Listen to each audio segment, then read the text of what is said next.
नमस्कार जय श्री कृष्ण। आम पम्पकिन बा कखारूर कटलेट रेसिपी बनैबा। कखारू कटलेट रेसिपी बनैबा पाइका प्रथम कखारू को काटी देइछि, काटी बांफ देकी सिझेई देबा। ताकू सिझी गला परे देखंतु बांफ देकी केमी ताकू बसै देली। बसै देकिना ताकू घोड़ेई देली 10 ରୁ 15 मिनट पई घोड़ेई देई काढी दे। सिझी गला परे ताकू भल से मिक्स कर देबा। भल से मिक्स हो गला। आम पनीर पकईदेली।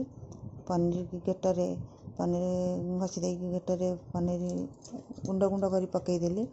पकईदेला किछि पीनट रखली पकईदेली।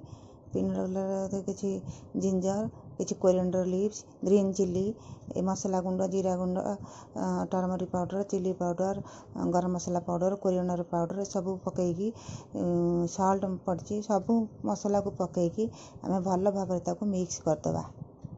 भल भाव मिक्स हो गला। आम कटलेटर आमर तैयारी करिबा। कटलेट तैयारी करिया पई आम कटलेट सब जंग कटलेट को देखंतु केमती कटलेट बनै दउची। कटलेट सब जंग बनै देबा। बनै देला परे तावा को बसै देबा। कटलेट केमती तैयारी कर देखंतु। तापर तावा को बसै देबा। तावा गरम हो गला।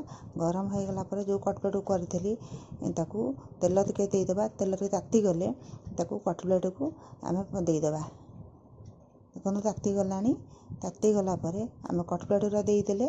दे गला परे ताकू भाजी हो गले टिके लाल ब्राउन कलर हो गले ताकू आम नौटै देबा। नौटै देले आम तापर एपट सेपट कर नौटै देबा। नौटै देला परे हमर कटलेट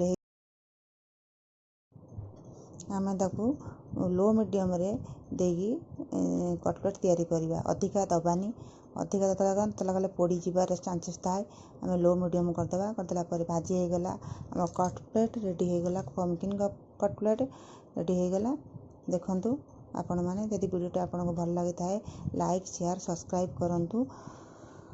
हमरो नो ओनियन गार्लिक रे एते super healthy tasty pumpkin cutlet तैयारी होइछि। आपण न खाइले भी बहुत भल अछि। भल लागथले देखला परे आपण निश्चय वीडियोटी को ट्राई करंतु।